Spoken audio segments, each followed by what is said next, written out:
Assalamualaikum. Suara tu. Waalaikumsalam. Nah, Atuk bawa rambutan untuk kita orang. Terima kasih, Atuk. sama-sama. Atuk pergi dulu. Atuk nak pergi mana? Nak tengok lembu sapi. Untuk buat korban. Oh. Sapi!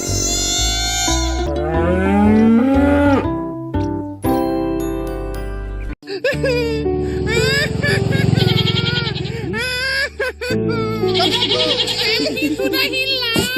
Hilang? Macam mana boleh hilang? Tak tahulah, Tok Dalang. Tadi ada, sekarang sudah tak ada.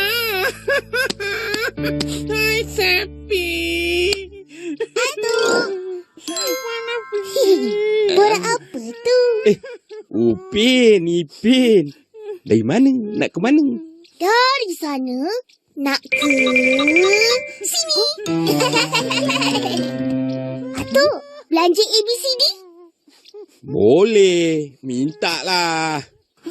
Uncle, ABCD ke? Okey.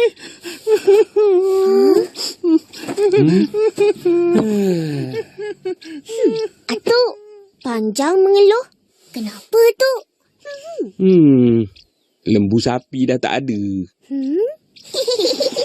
Apa susah? Carilah lembu lain.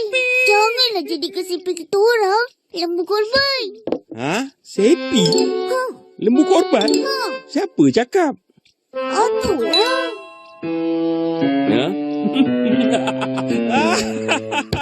Korang ni dah salah faham. Atuk bukan cakap pasal sepi lembu mutu. Tapi si sapi penjual lembu kat kampung sebelah tu. Atuk nak beli lembu dia untuk korban. Ish. Dah siap. Seronoknya. Nanti hari raya korban ada banyak lembu.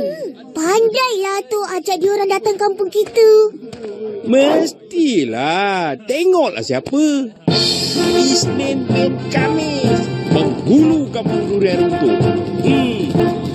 Betul? Allahu Akbar.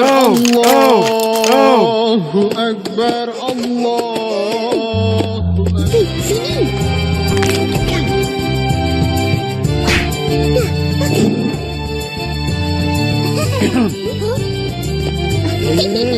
Sana. Ipin. Jangan kacau lembu-lembu tu. Kena kejar baru tahu. Alah, lembu dah kena ikat. Apa nak takut?